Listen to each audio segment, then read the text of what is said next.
ما لا تعرف فيجوال ستوديو كود. طبعا فيجوال ستوديو كود هو عبارة عن محرر أكواد، وهو مفتوح المصدر. طبعا تستطيع تحميل هذا الفيجوال ستوديو كود عن طريق الموقع الخاص بهم الذي هو الفيجوال ستوديو كود، وتحميله من هنا، ويمتلك أكثر من نسخة، والتي هي النسخة الخاصة بالويندوز والديبيان والماك. هناك العديد من المطورين للأكواد قد قاموا بعمل نقل للأعمال الخاصة بهم والعمل على الفيجوال ستوديو كود. طبعا في السنوات القليلة التي أنشأت بها الفيجوال ستوديو كود فقد اشتهرت شهرة كبيرة جدا باستخدام عن طريق المطورين. وهناك التقييم الخاص بهم عن طريق الستاك اوفر فلو. هناك التقييم الخاص بهم وهي تمتلك أكثر استخداما ما بين الديفلوبر أو المطورين. طبعا هناك عدة استخدامات للفيجوال ستوديو كود. هناك الاستخدامات التي الخاصة بالجيت هاب والخاصة بأشياء أخرى سوف نشرحها الآن في هذا الفيديو. الآن نعود الفيجوال ستوديو كود. طبعا هذا هو الفيجوال ستوديو كود، لديه أكثر من اختصار داخل لكي يتعامل مع الفيجوال ستوديو كود. كيف نقوم بالتعامل معه؟ هناك عدة طرق لفتح الفيجوال ستوديو كود. الطريقة الأولى وهي النقر على الأيقونة الخاصة بهم، وسيفتح لك من هنا، وتقوم بإنشاء الأوبن فولدر إذا كان لديه مشروع سابق، أو كلون عن طريق الجيت هاب. طبعا سوف نقوم بفتح الإيمو الخاص بنا، وهناك اختصارات رهيبة جدا تستطيع تنفيذها عن طريق الفيجوال ستوديو كود، وهو أن تكتب CMD من هنا وتقوم بعمل الكود وعمل دوت من هنا. سيقوم بعمل فتح للمشروع الخاص به عن طريق منفذ الأوامر أو الترمينال الخاصة بالويندوز. تستطيع فتحها عن طريق الكود دوت، يقوم بفتح المجلد الخاص بك الذي تريد فتحه للمشروع. طبعا هناك عدة مميزات تستطيع التعامل معها عن طريق الفيجوال ستوديو كود. هنا سوف نقوم بالدخول إلى المجلد الأدمن. طبعا هذا تمبليت خاص بأي مشروع تستطيع إضافته لأي مشروع، وهو تمبليت يعمل على عرض البيانات. طبعا الآن قمنا بفتح المشروع من هنا، ويوجد أيضا الخاصيات الموجودة في التول بار، وهي الموجودة الخاصية البحث، وهناك خاصية ضمن البحث وهي خاصية الرجوة، وهي خاصية البحث بالرموز والكلمات الشبه المتقاطعة. طبعا وهنا في معنا الذي هو خاص بالسورس كود. طبعا هذا خاص بالجيت هاب، تستطيع إضافته عن طريق الاكستنشن. تقوم بإضافة الاكستنشن وتكتب هنا الجيت، ويظهر لنا الجيت ريبوزيتوري. طبعا هذا هو الجيت لاين، تستطيع إضافته عن طريق النقر على الانستول جيت لاين من هنا. تقوم بعمل الانستول. طبعا يقوم بعمل عرض لجميع الملفات الخاصة بك والخاصة بأصدقائك في حال كنتم تشتغلون ضمن فريق، ويقوم بعرض أيضا التعديلات الخاصة بهم. وهنا أيضا يوجد لدينا الخاص بالتغييرات التي حدثت والتعليقات التي توجد ضمن المشروع. وهنا أيضا في معنا الذي هو الخاص بالذكاء الاصطناعي، يقوم بعمل قراءة للأكواد ويقوم بالتعلم وهو تعليم الكود. هذا طبعا اكستنشن تقوم بتنزيله توب 9.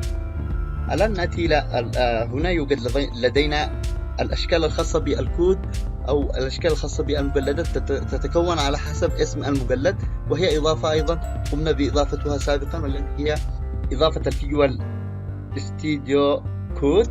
طبعا تستطيع إضافتها بالبحث على الاسم الخاص بها.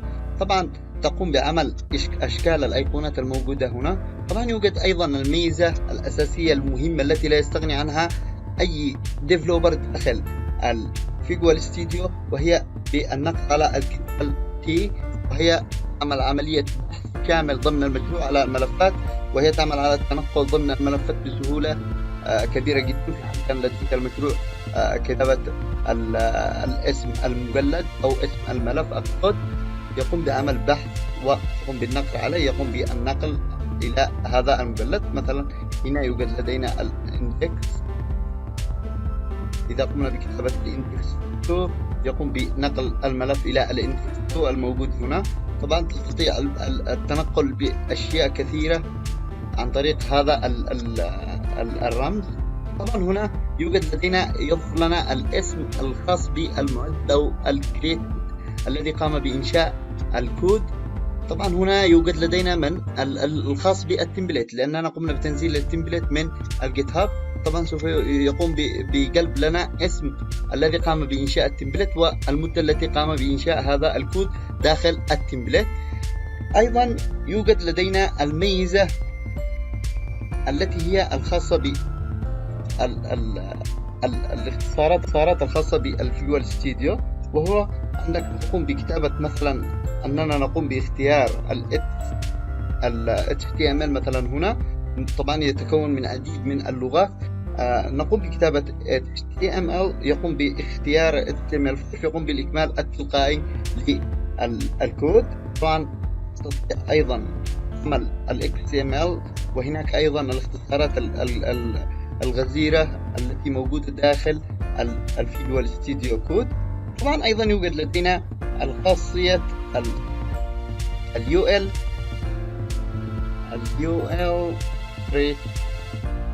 Free. طبعا تقوم بعمل ضرب على البيانات. شوف الآن لو قمنا بإضافة UL 10 ونقوم بإضافة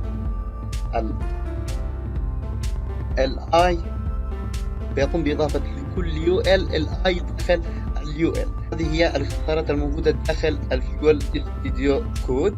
الآن إذا قمنا يقوم بعمل على كل الأشياء المتشابهة التي قمت بتحديدها عبر زر الماوس. مثلا هنا سنقوم بكتابة شيء معين أو نكتب التست، نقوم بكتابة تست. طبعا هنا يقوم بكتابة على جميع الأشياء. طبعا هنا اختصرت على المطورين أشياء كثيرة جدا جدا جدا. مثلا إذا قمنا بكتابة البار BR، يقوم بإضافة BR إذا ضمن LI داخل HTML. طبعا هذا هو كان تقرير للفيجوال ستوديو كود وكيفية التعلم فيه وكيفية تطوير البرامج والمشاريع فيه.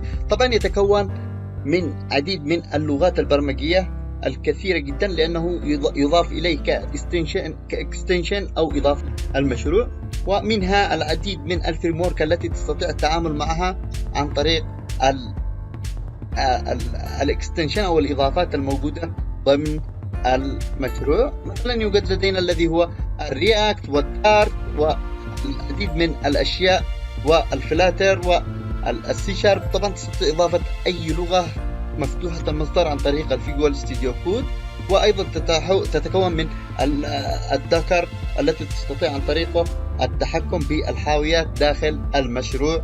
هذا طبعا كان تقريرنا لهذا الأسبوع عن طريق كيفية التعامل مع الفيجوال ستوديو كود وكيفية عمل الاختصارات الموجودة ضمن الفيجوال ستوديو كود.